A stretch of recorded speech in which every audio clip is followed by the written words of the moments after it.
தொடக்கம் ஒரு சரித்திரத்தின் அறிமுகம். வணக்கம். வரலாற்று பக்கங்களின் வழியே சமகால சாதனைகளை உற்றுநோக்கும் மாபெரும் சிறப்பு தொகுப்புடன் இணைந்திருக்கிறோம். இன்று நாம் காணவிருக்கும் வரலாற்று பதிவு ஒரு சாதாரண மனிதரின் எளிய வாழ்க்கை வரலாறு அல்ல. ஒரு தேடலின் உச்சம் எப்படி மாபெரும் கண்டுபிடிப்பாக மாறுகிறது, ஒரு சாமானியன் எப்படி ஒரு பெரும் நகரத்தின் அசைக்க முடியாத அடையாளமாக மாறுகிறான் என்பதற்கான காலப்பெட்டகம். சற்றே அமைதி காத்து வரலாற்று பாதையில் பயணிக்க தயாராகுங்கள். அந்த கதை உங்கள் சிந்தனையை நிச்சயம் மறுபரிசீலனை செய்ய வைக்கும். ஒரு சிறுவன் 3ஆம் வகுப்போடு தனது பள்ளி படிப்பை நிறுத்த வேண்டிய சூழலுக்கு தள்ளப்படுகிறான். கைகளில் பெரிய பட்டங்கள் இல்லை, பின்புலமாக பணக்கார குடும்பமும் இல்லை, வழிநடத்த பெரியவர்கள் இல்லை. அதே சிறுவன் பின்னாளில் இந்தியாவின் எடிசன் என்று ஒட்டுமொத்த தேசத்தாலும் புகழப்படும் நிலைக்கு உயர்ந்தார்.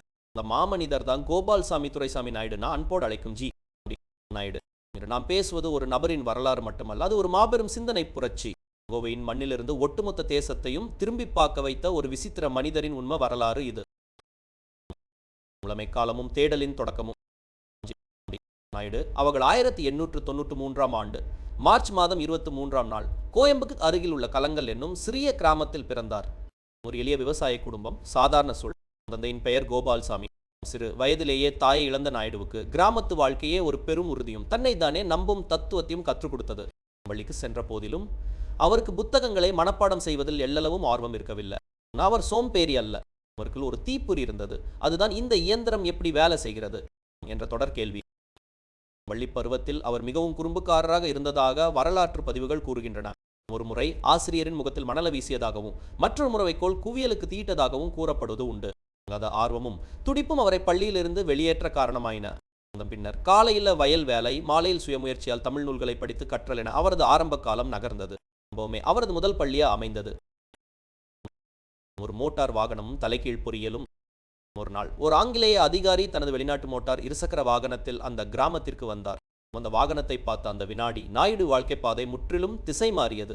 மனிதன் தள்ளாமல் இது எப்படி ஓடுறது என்ற கேள்வி அவரை தூங்க விடாமல் செய்தது. எப்படியாவது இந்த தொழில்நுட்பத்தை புரிந்து கொள்ள வேண்டும் என்று அவர் முடிவு செய்தார். அதற்காக நகரத்திற்கு வந்து ஒரு உணவகத்தில் மாதம் 3 ரூபாய் சம்பளத்தில் வேலைக்கு சேர்ந்தார்.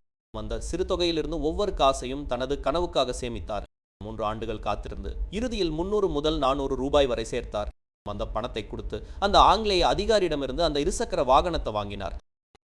அவர் அதை ஓட்டுவதற்காக வாங்கவில்லை, மாறாக அதன் ஒவ்வொரு பாகத்தை பற்றி ஆராய்ந்து மீண்டும் பொருத்தினார். புத்தக அறிவு இல்லாமல் எந்த வழிகாட்டுதலும் இன்றி இன்று நாம் தலைக்கீழ் பொறியியல் என்று அழைக்கும் முறையை அப்போதே அவர் செய்து காட்டினார். இதன் மூலம் இயந்திர பழுதுபார்ப்பில் அசாத்திய திறமை பெற்றார். பின்னர் திருப்பூரில் ஒரு பருத்தி ஆலையை தொடங்கினார். ஆனால் சந்தை ஏற்ற இறக்கங்கள் காரணமாக அது தோல்வியில் முடிந்தது. மேலும் அவர் சோர்வடையவில்லை. அவரது இயந்திர திறமையை கண்டு வியந்த ஆங்கிலேய தொழில்முனைவோர் ஸ்டான்ஸ் துறை 4000 ரூபாய் கடன் ஒரு மோட்டார் பேருந்தும் கொடுத்து உதவினார். அதுவே அடுத்த பெருவதரும் அத்தியாயத்தின் தொடக்கமாக அமைந்தது. போக்குவரத்து புரட்சியும் வணிக அடையாளமும். 1920 ஆண்டு ஜி நாயுடு தனது சொந்த போக்குவரத்து தொழிலை தொடங்கினார். பொள்ளாச்சிக்கும் பழனிக்கும் இடையே சுமார் 70 கல் தூரம் அவரை பேருந்தை இயக்கி சாதனை படைத்தார். உலகளாவிய மோட்டார் சேவை என்ற பெயரில் தொடங்கப்பட்ட அந்த நிறுவனம் வெறும் வணிகமா இல்லாம ஒரு பெரும் புரட்சியா மாறியது. பேருந்தின் சத்தத்தை கேட்டே அதில் உள்ள பழுதை கண்டறியும் அசாத்திய திறன் அவருக்கு இருந்தது. நேரம், தவறாமை, நேர்மை, ஒழுங்காகிய மூன்றுமே அவதனிக முத்திரைகளாக மாறின. 10 ஆண்டுகளுக்குள் அந்த நிறுவனம் அசுர வளர்ச்சி அடைந்தது. 1933ஆம் ஆண்டில் 280 பேருந்துகளும் அதன் உச்சக்கட்டத்தில் 600 பேருந்துகளும் இயக்கப்பட்டன. நாட்டிலேயே மிகவும் திறமையான பேருந்து குழுமமாக அங்கீகரிக்கப்பட்டது. சென்னையிலிருந்து கன்னியாகுமரி வரை ஒரே பயணச்சீட்டில் செல்லும் வசதியை முதலில் அவரே உருவாக்கினார். 2ஆம் உலகப் போரின் போது ஏற்பட்ட கடுமையான எரிபொருள் தட்டுப்பாட்டை எதிர்கொள்ள மரக்கரி வாயு உற்பத்தி கருவியை உருவாக்கி பேருந்துகளை இயக்கினார். சவால்களை தீர்வுகளாக மாற்றுவதே அவரது பாணியா இருந்தது. கண்டுபிடிப்புகளின் சகாப்தமும் உலகளாவிய அங்கீகாரமும். வணிகத்தை தாண்டி தேசம் சுயசார்படைய வேண்டும் என்பதே அவரது முக்கிய நோக்கமாக இருந்தது. விளைவாக 1937ஆம் ஆண்டு இந்தியாவின் முதல் மின் மோட்டாரை தேசிய மின்சார வேலைகள் நிறுவனம் மூலம் பீளமேட்டில் தயாரித்து வெளியிட்டார். வெளிநாட்டில் பயின்ற பாலசுந்தரம் நாயுடுவுடன் இணைந்து அவர் செய்த இந்த சாதனை தான் கோயம்புத்தூர் இன்று தென்னிந்தியாவின் ஜவுளி தலைநகரம் மற்றும் மோட்டார் உற்பத்தி மையமாக மாறுவதற்கு காரணமான முக்கிய விதையா அமைந்தது. அவரது கண்டுபிடிப்புகள் தொடர்ந்தன. ஒரு பொம்மை காரின் மின்மோட்டாரை மாற்றி அமைத்து அதில் கத்தியை பொருத்தி ரசண்ட் என்ற மின்சார சவரக்கருவியை உருவாக்கினார். இதற்கு ஐரோப்பாவில் காப்புரிமை பெறப்பட்டதுடன் ஜெர்மனியின் பெரும் தொழிற்கண்காட்சியில் 3வது பரிசையும் பெற்றது. லண்டனில் ஒரே மாதத்தில் 7500 கருவிகள் விற்பனையாகின. 1941ஆம் ஆண்டு வெறும் 70 ரூபாய்க்கு 5 வால்வு வானொலியை தயாரிப்பதாக அறிவித்து அன்றைய ஆடம்பர பொருளை சாதாரண மக்களுக்கும் எட்டும்படி செய்தார். மண்ணை விசிறி, பயணச்சீட்டு இயந்திரம், வாக்குப்பதிவு இயந்திரம், படப்பிடிப்பு கருவிக்கான தூர சீராக்கி என அவரது கண்டுபிடிப்புகளின் பட்டியல் நீண்டு கொண்டே சென்றது. அரசியல் அழுத்தங்களும் சவால்களும். தொழில்நுட்பத் துறையில் சாதனை படைத்த நாயுடு உலக நாடுகளுக்கு பயணம் மேற்கொண்டு பாராட்டலை பெற்றார். ஜெர்மானிய பொறியியல் துல்லியம் அவரை கவர்ந்ததால் அங்கேயே சில தயாரிப்பு ஒப்பந்தங்களை செய்தார். ஆனால் அவரது வெற்றிக்கு தடையாக அரசியல் நிழல்களும் சூழ்ந்தன. நம்மிடம் தொழில் செய்த காரணத்தால் ஆங்கிலேய அரசு அவர் மீது துரோக குற்றச்சாட்டுகளை சுமத்தியது. அவரது இல்லத்தில் போலி நோட்டு அச்சடிக்கும் இயந்திரம் இருப்பதாக கூறி சோதனைகளும் நடத்தப்பட்டன. வரி அழுத்தங்களும் சட்ட போராட்டங்களும் அவரை சூழ்ந்த போதிலும் அவர் நேர்மையின் பக்கமே நின்றார்.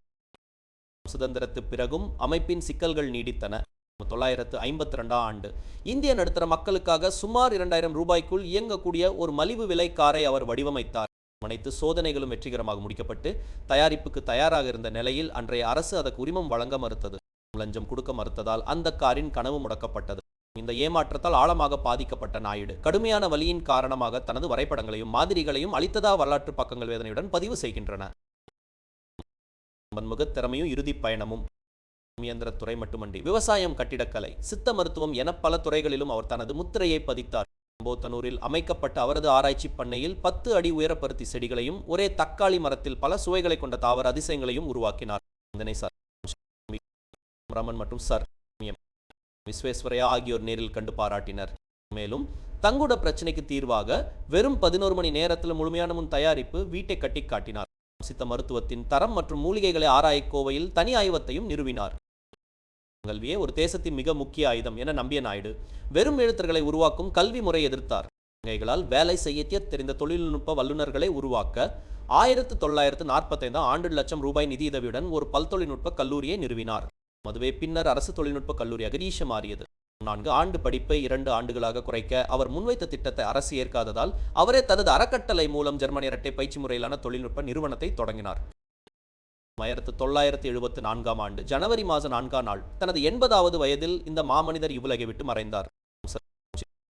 ராமன் குறிப்பிட்டது போல நாயுடு கோடியில் ஒருவர் மட்டுமல்ல, ஒட்டுமொத்த தேசத்தின் பெருமை.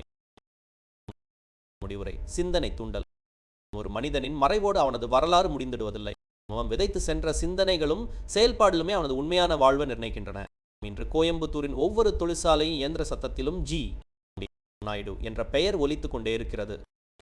நான் தோல்விகளை பின்வாங்கும் போதெல்லாம் 3ஆம் வகுப்போடு படிப்பை நிறுத்திய ஒரு சாமானியன் உலகே வியக்க வைத்த இந்த சரித்திரத்தை நினைவு கூற வேண்டும்.